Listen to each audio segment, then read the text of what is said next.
Do you know what I like about you, Marcus Willis? What is it?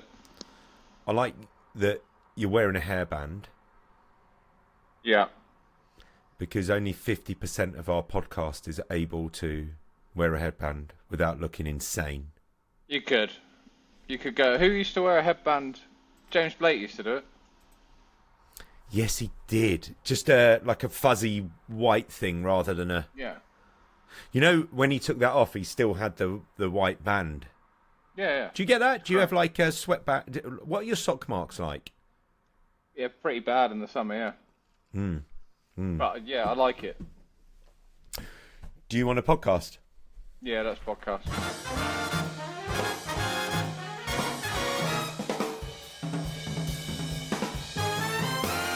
Well, it's the green, green grass of home, isn't it, mate? Farewell, the dirt. Hello, the lawns. We're legally obliged, of course, to call Wimbledon SW19. We're talking about the build-up to the single greatest Grand Slam of the year. We could do a little bit of review, but basically what I want to do is as many podcasts as possible with ATP star, and you've also, I know, look round, Marcus Willis, but you've just moved one place up in the whole history of the ATP. Do you know that? One place up. Yeah. What do you mean? I'm 68. I think I was 74 before, when I was 77. No. There's a different stat, one that you don't boast about enough. Okay. Zverev winning the French Open has now moved off the list of the greatest player to never win a Grand Slam, which means you have now moved one up. Yeah, okay, sorry. Sorry, obviously, yeah. Short list. And I Short suppose list has got longer. in turn, so have I. Yeah. I mean, it's bonus for everyone, isn't it? Yeah. It felt great. It felt great him winning it. Who is the greatest player to not win a Grand Slam now? Are we into like are we going back in time to one of so. the... I think we're going to like Rios, are we? Oh, well, yeah. Because I mean, like Casper like, Ruud. You've got David Ferrer and people like that, but did Ferrer make a final ever? No. Davydenko? Was he Did he make a final of a slam? I've got a feeling... I don't think you can be a best player never to win a slam without making a final. Yeah. I don't think. Yeah. Well, that's my rules, but don't shoot the messenger. But that's what. If you're not in a final at least one, then you can't go, oh, he was so close. He wasn't really. I'm A couple actually... of matches, maybe, but... I'm surprised a little bit about the discourse around Zverev because people at my tennis club are like, well, he just got lucky. He's a serial choker. It's only because Sinner and Alcaraz weren't there, blah, blah, blah. I'm a bit surprised by it. For me, they were there. They just lost. Yeah, well, Sinner did, yeah.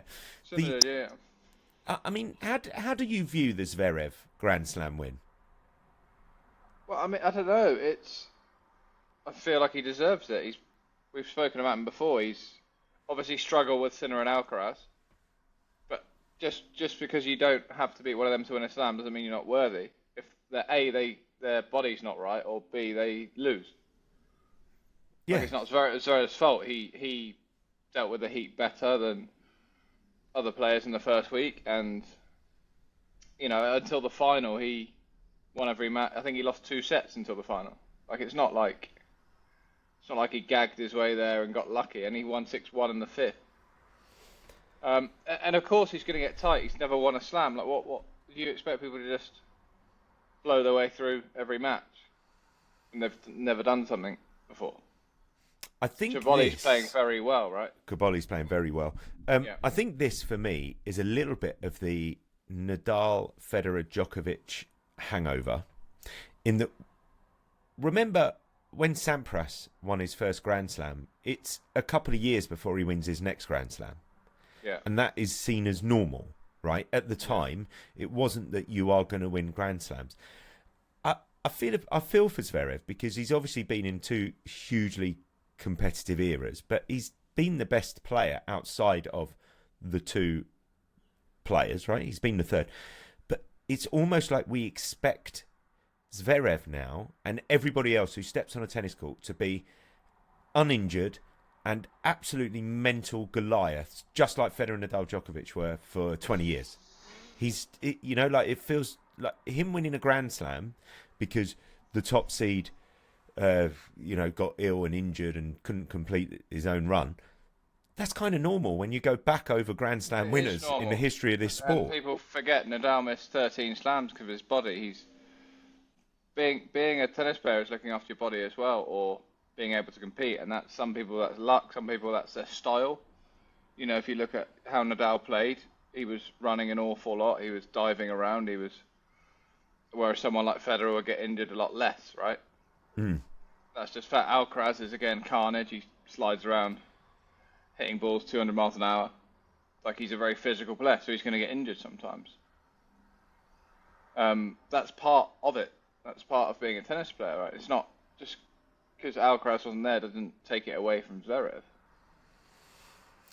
Zverev's hung in there. He's got type 1 diabetes. He's type 1 or type 2? Type 1, I think. Yeah. Me and you are going for the 2. Yeah, we're attempting. But yeah, so he's got enough to manage as well. But I don't know. It's people forget that as well. Just a quick one, because I do want to talk about the green grass of home. Yeah. The overall, the French Open, I felt like there were a lot of withdrawals, a lot of pullouts, especially in the doubles, as we've spoken about. But how did you view it overall as a slam? Could you mark it out of 10? As a spectator or a player? As a spectator. As a spectator, I thought it was brilliant. Men's and women's side. You had the qualifier who made the final. Yeah. And again, you've got that final, but all the top players lost early. You know, you can't take it away from Andreeva because she didn't beat anyone top. But they lost earlier. I thought it was great. I thought the doubles, you know, once matches got played, they were really good. Bit hot the first week, but again, that's interesting. That's part of it as a player as well. I enjoyed myself. Yeah, it was good. Patton and Halavara, I mean, they lost losing in the final. They were number one, but yeah, they were number ones. It's a tough match. I didn't see the final because I was travelling up here. But yeah, it was a good, solid slam. Now they lost the final in an hour and 16 minutes. It was all pretty quick, wasn't it? Yeah, 4-2. That's not unheard of in doubles. Yeah. But hope for not only you, but for our podcast army here. 40 and 41 years old, the opponents, Granolas, and who was it? Ceballos. 40 and 41. Hope that you will keep going on, my friend. I do. Yeah, no, I mean, there's a lot of guys we looked at yesterday. There's a lot of guys above. There's 11 or 12 above 40 in the top 100, I think. And a lot of players above 30 and a lot of players above 35. They were also, I want to say top 20, top 30 singles players, both of them. Yes, I was going to say top 30. Yeah, that might help when they're standing back and railing forehands at you. Okay, so look, you're on the turf now. You're in Ilkley, which is a very well-trod. How many times have you played Ilkley? A lot. You really have, haven't you? Yeah. I need to look back and get the numbers, but yeah, it's changed a lot over the years. Obviously, I played the 10K futures as they were back in the day, and the courts obviously weren't the same. The practice courts you probably wouldn't hit on. You'd rather go indoor. And now the courts are lovely, and I know the club's changed obviously. Weirdly, after 20 years, there's more space in different areas, and you're like, oh! And every time I go back, courts are really nice. They look really nice. We just had a lot of rain the last few days, so I've had about an hour and a half on the grass in 3 days, and I've done a lot more indoor and gym and stuff. But do you know what I don't think a lot of British tennis supporters actually realise? Like people who just have a casual interest in tennis, and then it comes around to summer and they're clamouring for Queen's, Eastbourne and Wimbledon tickets, etc.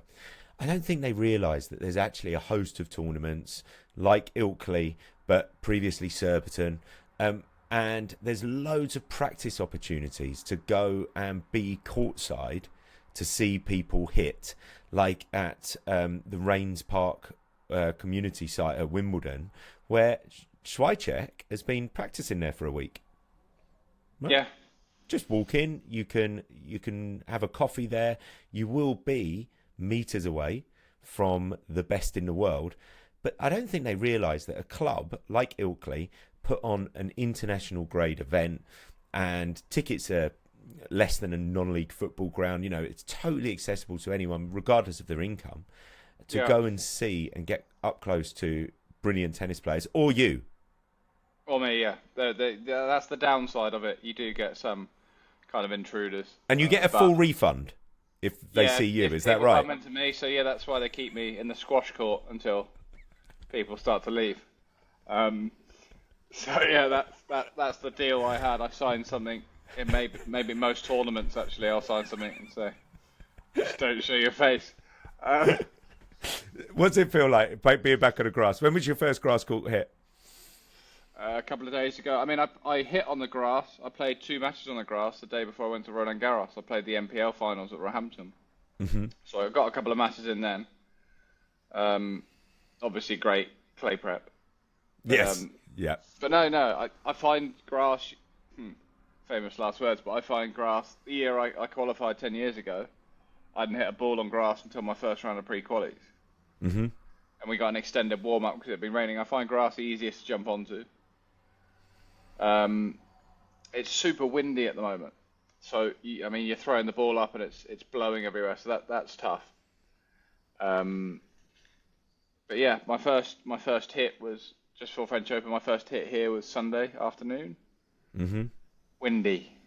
Mm-hmm. Mm-hmm. Windy, but side wind, not forward and back. I don't mind so much because you can. What do you do? But it's sort of coming in. Reduce the height of the ball. Like, how do you cope in the wind? Well, you've got to hit hard against the wind so it comes back round. Like if you hit it straight, the wind just takes it to the side. So it's about countering it, but it's also like sometimes the wind will stop a little bit, and then you've nailed one 6 feet wide. The serving's hard because you throw the ball up and it's moving everywhere. But there we go. I think the match courts are a bit more protected. The practice courts are at the back. Match courts have got little stands around them, so like watching the matches, they don't. It's windy, but it doesn't seem to be as bad. Do you see? You know that phrase about watching Bambi on ice. Do you see people that you kind of know around the tour through the year, the clay quarters, the full Western and semi-Western grip brigade? Do you see them get on the grass at Ilkley now, and are you just having a look out the corner of your eye as they look a little bit Bambi on ice? It's not what it used to be. It's not playing as quick because of the wind as well. And the courts are nice, so I've not seen too many. Like you don't have to serve and volley or even slice here anymore. Okay, right. So it's not like... Because that bounce is coming up about hip height now? Yeah, hip height at least. Right. People are hitting kickers on their second and like getting it quite high. It's changed, man. It's changed a lot. Whereas back in the day, you get Wimby qualies, you get someone from Spain or South America looking great. Whereas now it's not a great draw because they can get in a rhythm from the back and still rip the ball side to side. Wow. Obviously, they're not as effective, but you'll have. Yeah, there's not as many easy draws anymore. I mean, some people come to Wimbledon qualies the day before, take the money and go home with no expectation. But well, I worked at Queen's for a few years during the tournament, and Stan Wawrinka didn't book a practice court. He just went and played his match, lost first round, and as he was walking off, he was heard to say to his coach, "Grass is for cows." And that was it. He went back to Switzerland, came back to Wimbledon, and I think he might have gone out second round of Wimbledon. Yeah. It's 4 or 5 weeks of the year, so people can afford to do that, right? But if you said that about clay, like I do, you've still got to go and play it. I mean, you don't have to win matches on grass. It doesn't affect your year. You have to on clay and hard court. Yeah. That's the thing. It's a short season, so people can afford to do that, I suppose. I don't know. I'm not at Stan's level, obviously, but I find it tough to believe at anything you go out there and you're okay with losing. I'm sure he'll still go and compete. I don't think he was okay with losing. I just felt that he didn't think the practice was that worth it?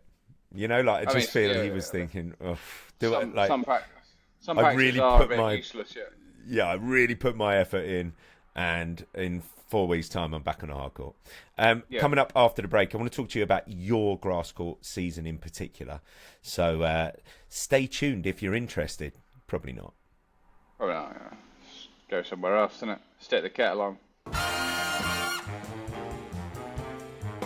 Welcome back to What You Talking About, Willis. He is Marcus Willis, ATP 60 something. I didn't do the research before, but you are 60 something, and Yeah. you're back on the grass. You're in Ilkley at the moment. So, first of all, when you're at this time of the year, do you feel like you get a little bit more heat, as in more attention? Yeah. I mean, it hasn't started yet, but yeah, you have. I guess people are around more to come and watch or support. Mm-hmm. When I'm in Phoenix, Arizona, no one's going, "Oh, are you playing today, mate? Like, what are you playing next week?" So I think there's that reason. There's the reason that tennis only exists these 4 weeks for most people. Mm-hmm. And yeah, but no, it's not been too I mean, bad. you've got more profile well, than most players. Like a player, I don't know. You take the British number 5 in doubles. I haven't checked, but it's it'll be probably 6 in the world or something stupid. and I would say you have Joe Salisbury or something. Joe Salisbury. Yeah, I was going to say Probably. someone like him, isn't it? Just a couple of slams in the back. Yeah, I pocket. think it is. Yeah. But I would say you've got like as much, if not more, profile than quite a lot of these people, because of the Wimbledon run and because of kind of how you are and how you play. So, do you notice? Does that add any pressure to you?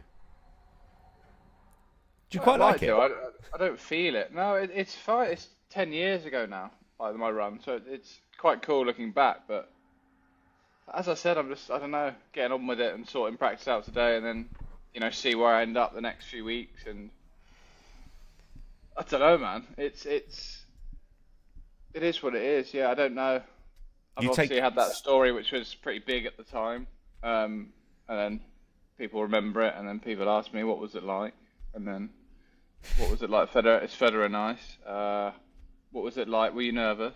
What does he smell like? Yeah, people like you ask that. Yeah. I bet he smells great. What? Press the red button for the off-air Federer smell conversation. Yeah.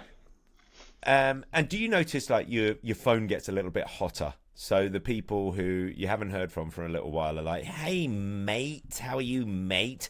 Don't suppose there's any Wimby tickets floating around, is there?" I don't know. I think last year it's tough. I think people are more shrewd now. They'll start with, "Hey, what's your plans for the next few weeks and who you're playing with?" And no, I don't know. I don't think people are ever necessarily after tickets the whole time. Hey, Martin Willis. How are you, Martin? Yeah. Good to hear. Some people just want to chat about stuff that they could probably find out online. That's the thing. like in Roland Garros, I'm like, "Oh, when are you playing? And who you?" I'm just like, it's the time though, isn't it? If I reply to it, then I'm going to get another question. That's the thing. Like, how are you feeling about it? Fuck, I don't know.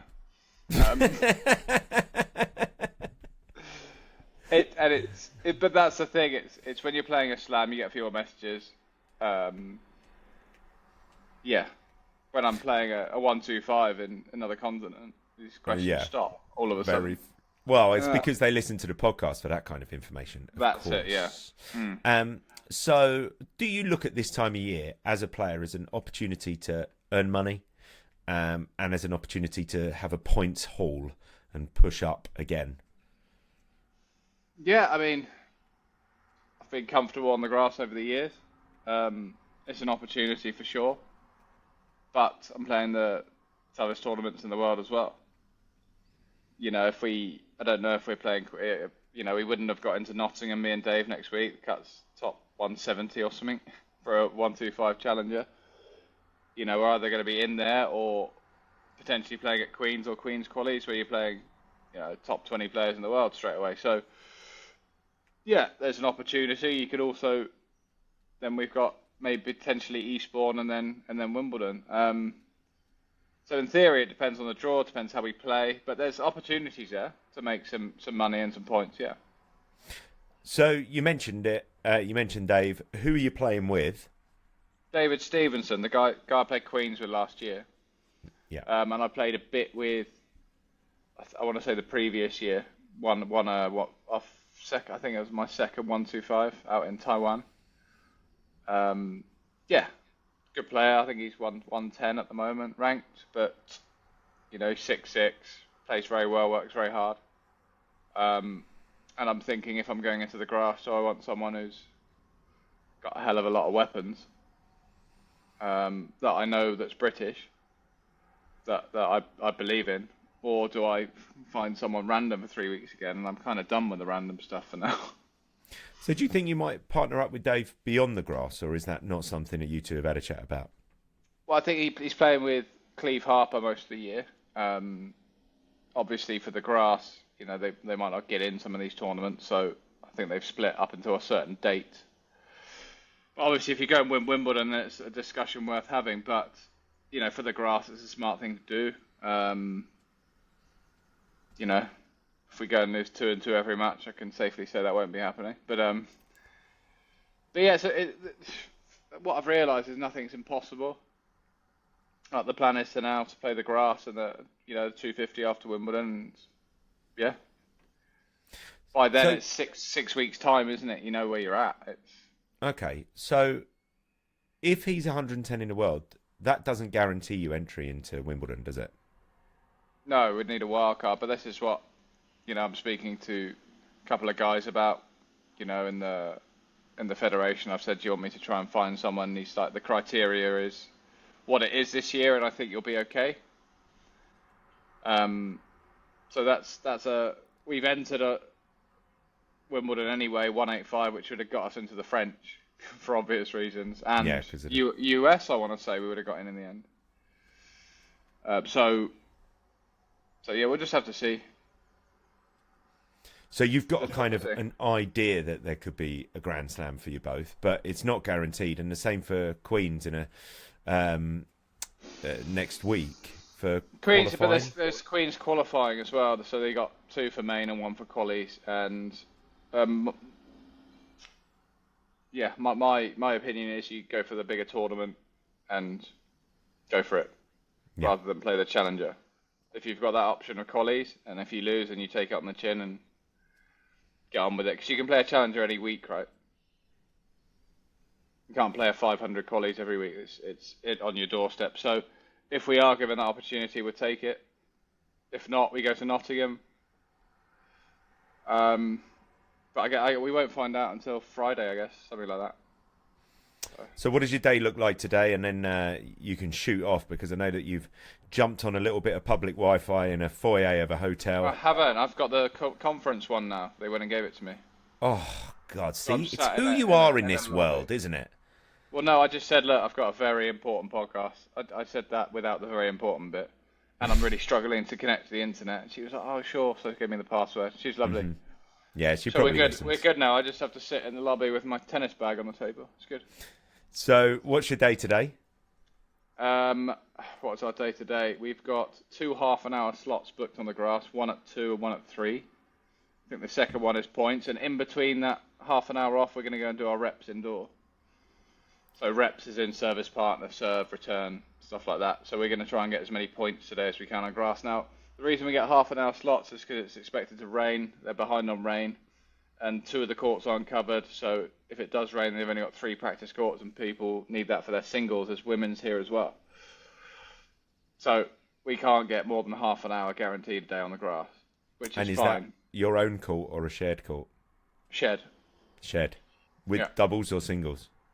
Hopefully doubles. We managed doubles yesterday, so what we did was we hit indoors for best part of an hour, and the guys we were playing points with were hitting on the other court, and we went outside and just went straight into set. Played 8 games and a tiebreak, and then that was half an hour done. Okay. So you've got to be on it. But it's not for everyone, right? Yeah. And for me, I like to have a bit more rhythm, but it's just there's nothing you can do. So try and enjoy it. I'm really looking forward to more podcasts and more catching up over this grass court season, hearing how the story unfolds and keeping abreast of the action. Cheers for today, mate. No worries. I can Enjoy probably. it. We'll stay in touch. I can. You'll find conference Wi-Fi somewhere. You always do. Yeah, I always do. Yeah, it's the first time, but we'll do it. All right, mate. Have a good Look one. at this. See you later. Bye.